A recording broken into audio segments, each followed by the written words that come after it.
Oh hey, silent killer. Back from the party? Got anything for me? Oh, it's a severed hand. And a letter attached. Oh, it's a request from a horror fan.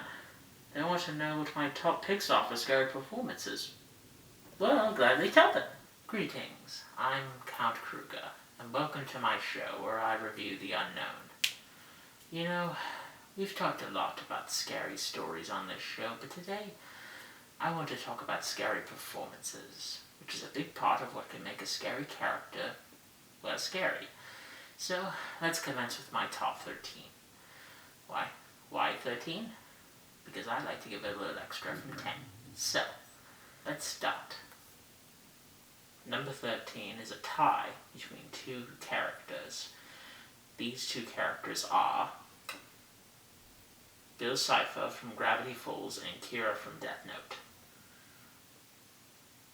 I picked these two because they're both all-powerful beings, but whereas one is a literal evil god entity thing, the other is someone who is given godlike powers, not to mention both have passions in what they do. However, one has sadistic passion from the start, whereas the other starts off with good intentions, but becomes consumed by sadistic passions with delusions of being a god. So, yeah, both are more alike than you think. Here's hoping some poor sap doesn't meet either. The number 12 spot goes to Hannibal from the titular show. Who?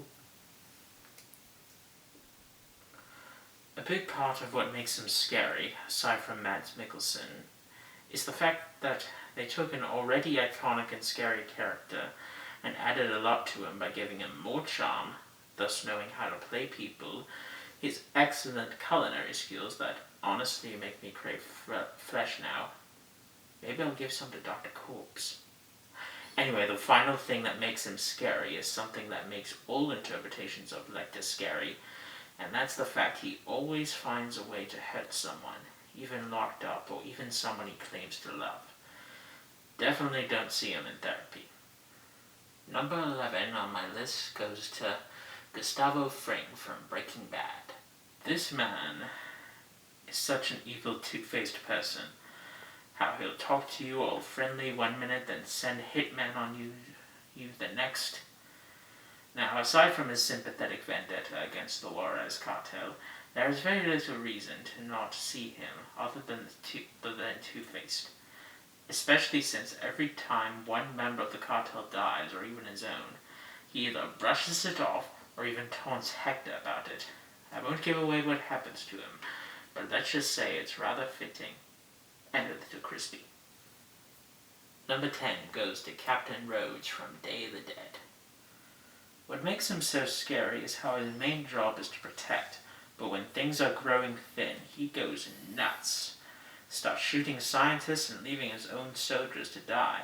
Not to mention the late Joe Perlator really brings the character to life with his yelling, his commands, and even just his face that screams, "I've seen stuff." He also gets probably the most horrifying death in Day of the Dead. Spoilers, but he gets ripped apart, and the best part, the meat they used actually went bad while filming, so both the actor and the character were going through hell. Yeesh. The number 9 spot goes to Harry Powell from Night of the Hunter. Not only is he a priest, very bad news for me as a vampire, but he's also a threatening killer and con man who threatens children. Bottom line, he'll stop at nothing to get the loot. He's also another example of a wolf in sheep's clothing. Not to mention he has the words love and hate tattooed on his fists. Definitely don't listen to his sermons. Number 8 is another duel spot, with the Joker from The Dark Knight Returns and Moriarty from Sherlock. These two are alike because they're psychotic mirrors of their respective heroes, and both are brought to life by performances from Michael Emerson and Andrew Scott. Also, like Hannibal, they have a possible attraction to the hero. Sometimes it's scary when someone who's evil loves you as opposed to hate you. Definitely don't join either of their crews. What's that? Villagers are attacking? Okay. We'll be right back.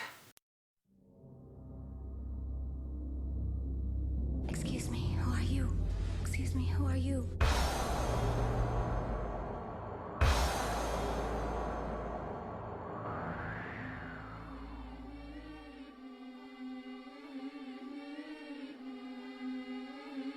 Mima was a pop star. This is Mima's last performance with Cham. Who desired to become an actress. I really hope that I can entertain you just the same as an actress. But sometimes aspirations can be deadly. I'm always watching Mima's room. In the world of make-believe, This is when Mima proves herself. the price of fame Don't worry, Mima, it'll be all right. may not be worth the cost of identity. Where did this come from? How do they know so much? Innocence is lost. Dreams become nightmares. And privacy no longer exists. Where everything you do can be seen by everyone.